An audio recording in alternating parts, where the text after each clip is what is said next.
Olá, muito boa tarde. O culto público está a procurar uma nova normalidade, sem romarias que marcam estes meses, mas garantindo os cuidados de saúde e, sobretudo, a expressão religiosa comunitária. Em cada sexta-feira participamos, de alguma forma, na preparação desse culto, propondo uma análise aos textos da Bíblia lidos nas missas de domingo. Para isso, contamos hoje com a presença do Padre João Lourenço, professor de Sagrada Escritura na Universidade Católica Portuguesa. Cumprimento, muito boa tarde. Boa tarde. Obrigado, Padre João, por estar connosco. Enquanto a saúde o permite. E esperemos, graças a Deus, que permita por muito tempo e vai permitir por certo, não é? Estamos nomeadamente nas comunidades cristãs, nas paróquias, enfim, as celebrações vão procurando regressar a esses encontros comunitários para cumprir aquilo que creio que as leituras também propõem, as leituras que se escutam nas missas deste domingo, que é a realização do anúncio também nesse ambiente? Sim, renovando as saudações, quando estava preparando um bocadinho o que dizer, veio-me exatamente à mente um bocadinho este paralelismo. Nós normalmente costumamos fazer o quê? O enquadramento das leituras face a um tempo e a um contexto de onde elas emergem, onde elas nascem, onde elas foram compostas, o mundo dos personagens que estão envolvidos nessas leituras, o que é sempre muito importante para perceber o seu conteúdo e saber, mais ou menos quanto é possível, onde é que pretendem chegar. Mas há também outra forma de abordar as leituras, é procurar conhecer e aprofundar o contexto em que elas são proclamadas, que elas são apresentadas, em que vivem as comunidades que as escutam, em que vivem as famílias que as recebem e, portanto, esse espaço também é muito importante.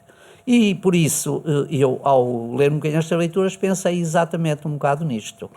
Quer a primeira leitura, quer o Evangelho, falam-nos exatamente de um tempo de algum recomeço. Num caso, que é a primeira leitura, é o recomeço de um tempo pós-exílio, embora a leitura seja um bocadinho tardia, mas foca todo esse ambiente, e poderemos depois chegar lá.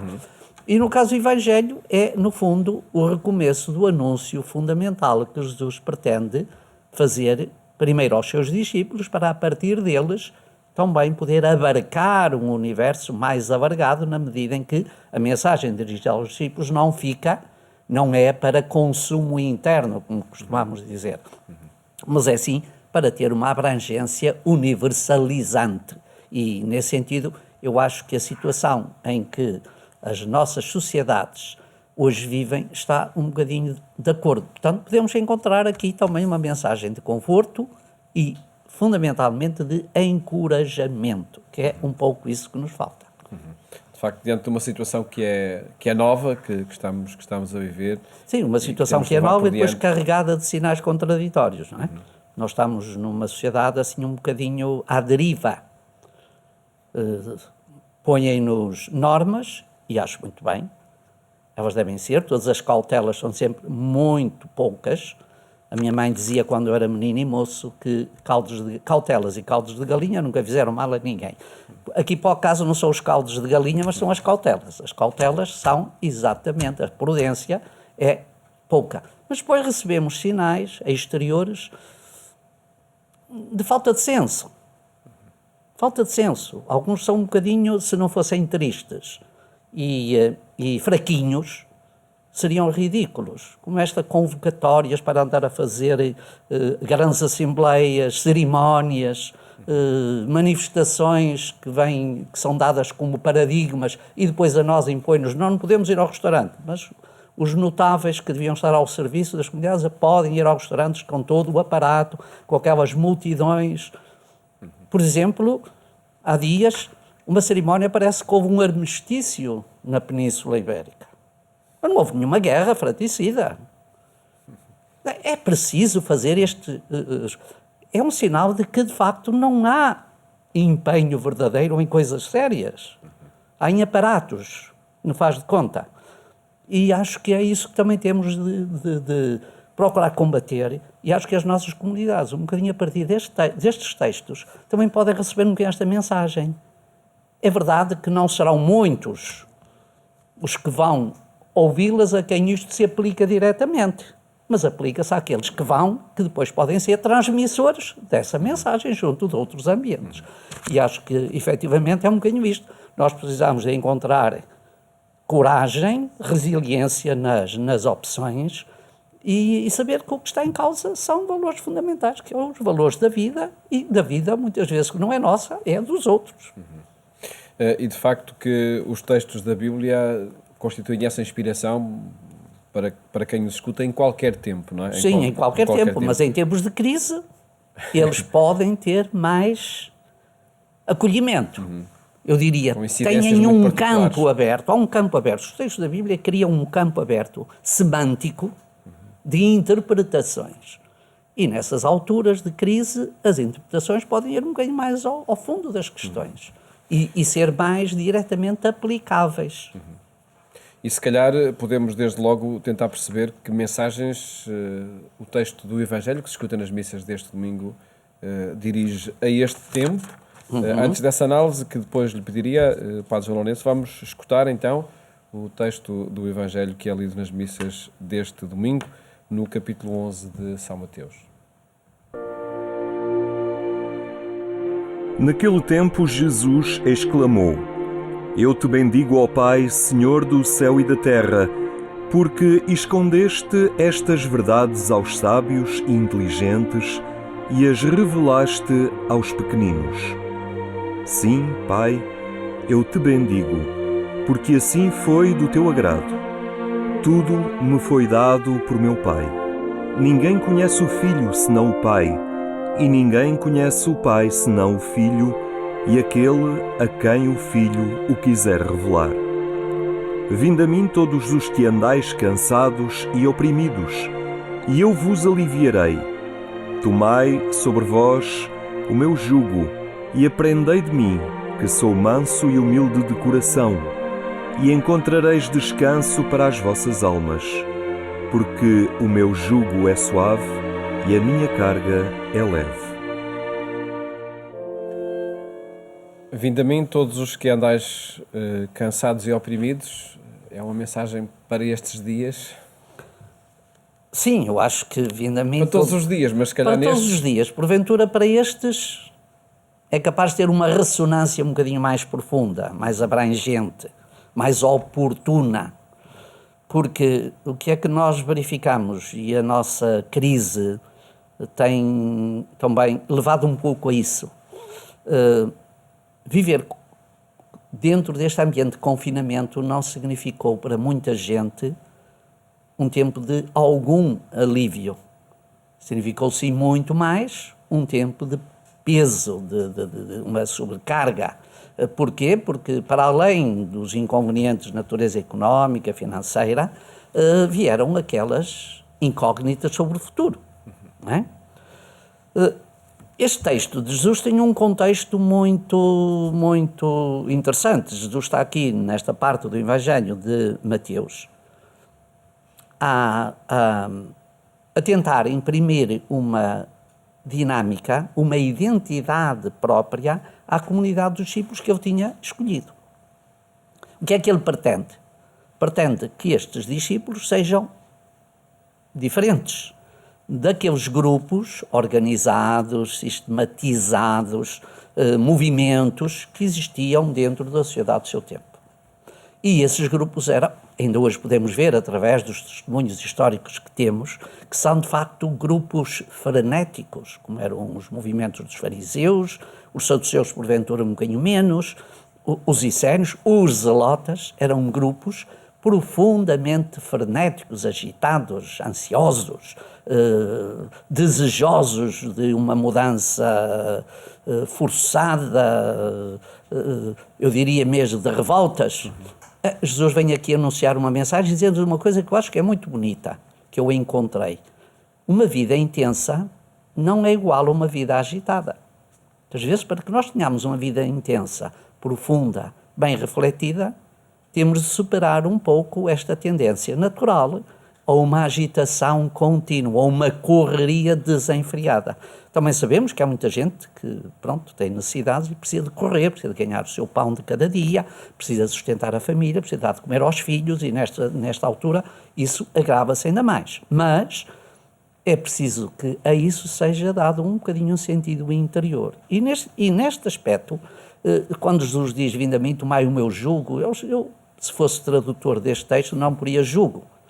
Porque, de facto, aquilo que Jesus pretende não é impor um código como tinham o rabinismo, o judaísmo do seu tempo. 613 preceitos, todos marcados, quer dizer, cada passo, desde que um tirava o pé da cama, então provavelmente também na cama isso estava previsto, mas desde que tirava o pé da cama até ao ir outra vez para a cama, tudo estava determinado e pautado e regularizado. Ninguém podia pôr o nariz fora da norma. Bem, é isso exatamente que Jesus pretende, é que isso não aconteça com os seus discípulos. Que eles tenham uma liberdade de espírito e de coração, capaz de uma criatividade própria, que lhes permita, de facto, recriar a sua própria situação, reinventar a sua forma de relação.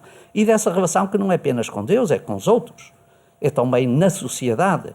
Precisamos de facto, descontrair para poder pensar e viver com alguma serenidade. Então, em vez de jugo, de que forma é que vindo a mim e tomai a minha mensagem, acho que porque não, é verdade que a Bíblia tem sempre estas figuras simbólicas que têm uma expressão muito grande, mas, perdido o contexto, perde-se a simbólica. Não é? Ao falar em jugo, estava-se a falar nesse conjunto de normas. De certeza que está-se a falar que Jesus, ou o autor Mateus, que é um homem que conhece bem o judaísmo, ele próprio tinha sido vítima desse jugo, porque como publicano tinha sido excluído de tudo, não só da relação religiosa, mas também da relação social, era um proscrito. Quase certeza que Mateus está aqui a pensar exatamente nesse jugo, nessa canga que se coloca aos ombros das pessoas e que lhes mata a singularidade, que lhes mata a relação. Aí já não há propriamente uma religião, uma religião.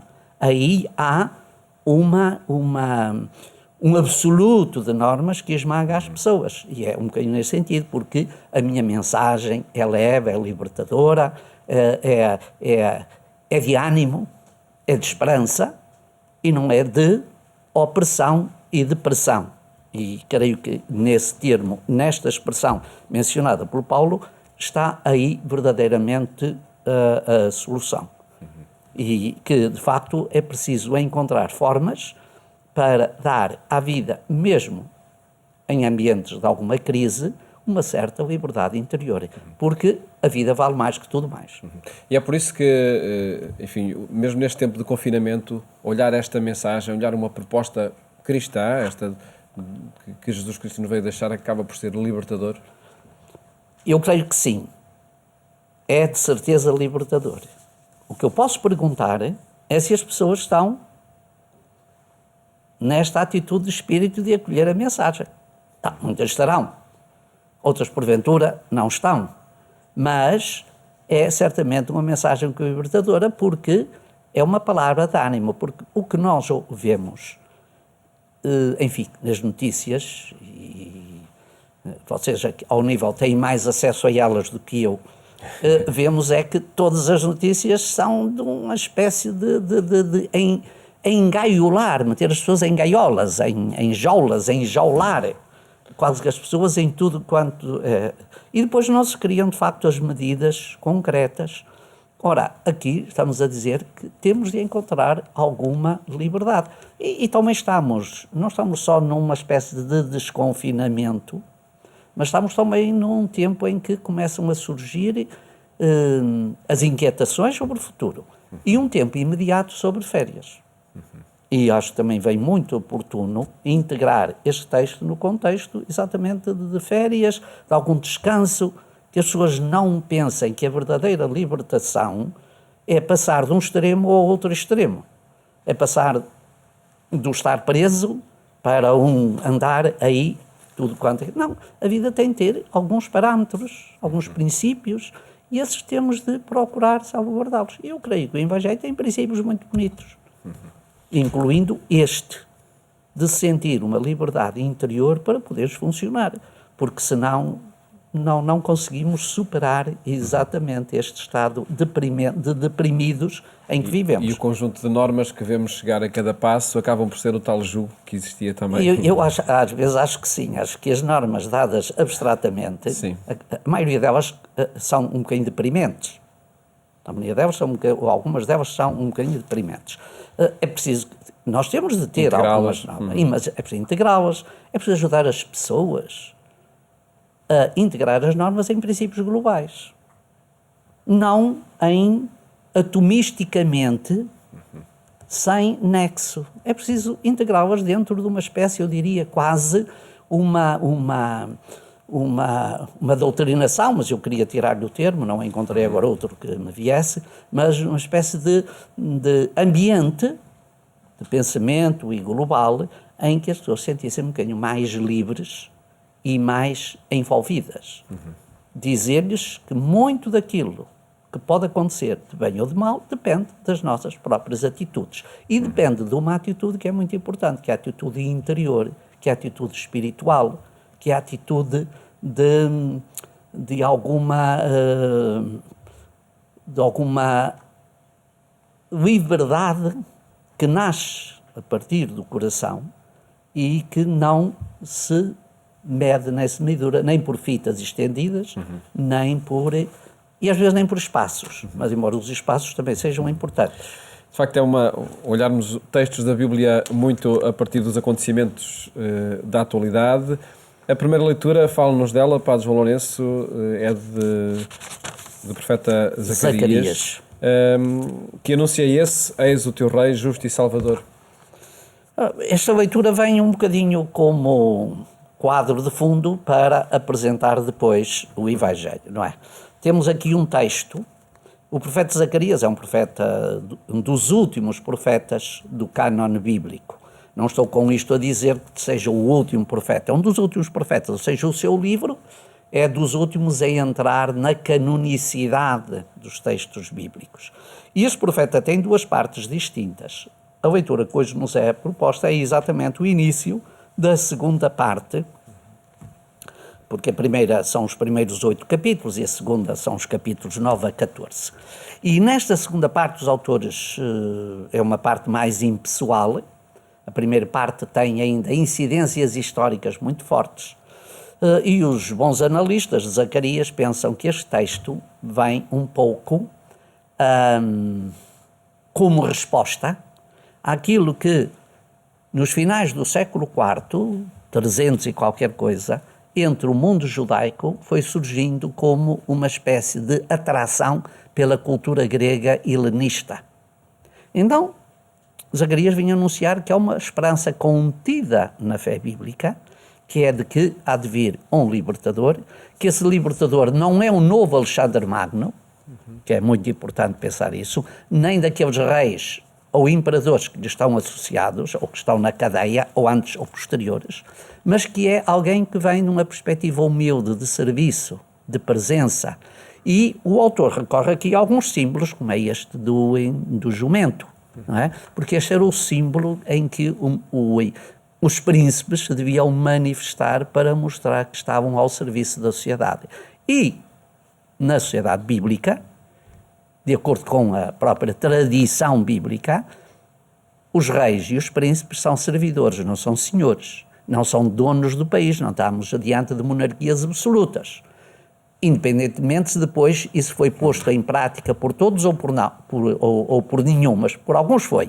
Pela maioria, porventura, não, porque a atração a seguir os exemplos pouco recomendáveis é sempre muito mais forte do que a atração a seguir os exemplos recomendáveis. Mas então, o Zacarias recorre a estes símbolos para mostrar exatamente que esse príncipe, que esse personagem, que esse centro de novas esperanças e de novas energias há de ser uma pessoa simples e humilde que vem ao serviço da sociedade. Já temos pouco tempo, mas gostava ainda de uma referência, pedir-lhe uma referência ao texto da segunda leitura, E um enquadramento de que dualismo se está a falar, viver segundo a carne, viver segundo o espírito, que duas realidades são essas ou não? Nós vimos, lendo nos últimos domingos, e vamos continuar a ler, textos da carta de São Paulo aos Romanos. A carta de São Paulo aos Romanos, já vem ser uma carta densamente teológica, é uma carta que põe em confronto dois mundos, que é o mundo judaico e que é o mundo romano, greco-romano, pronto. Mas dentro do mundo judaico, ou dentro do clima do mundo judaico, põe também em confronto dois mundos, que é o mundo fundamentado naquilo que Paulo chama a lei, ou a carne, e aquilo que Paulo chama o espírito, ou seja, o testemunho e a vivência em Jesus Cristo. E é um bocadinho dentro deste contexto, como já noutros domingos acontece, que Paulo situa exatamente esta diferenciação. Provavelmente no pensamento de Paulo está aquilo que acabas de dizer, um certo dualismo. Eu creio que, verdadeiramente interpretando, são duas formas de estar na vida. Duas formas de acreditar. Acreditar que se é salvo pela fé em Cristo. Acreditar que o vazio judaísmo, que é salvo pelo cumprimento do tal jugo de que fala o Evangelho. Cumpres estas normas, como dizia um colega meu, e espero que ninguém se escandalize com o que eu vou dizer, cumpridas estas normas, não há diabo que te meta no inferno. Não.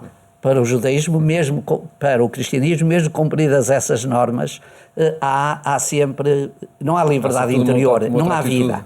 Não há vida. E não há vida porque não há dinâmica do espírito, não há amor. Há obrigatoriedade. E o Evangelho e a mensagem de Jesus nasce do amor e não da obrigatoriedade. Fica essa mensagem de liberdade e também libertadora, de facto cheia de vida, como dizia o Padre João Lourenço, e agradeço ter estado aqui a analisar os textos que são lidos nas missas deste domingo. O programa Eclésia chega à sua companhia também na rádio, na Antena 1, quando forem 22h45. Até lá, votos de um ótimo fim de semana e até à próxima segunda-feira, se Deus quiser.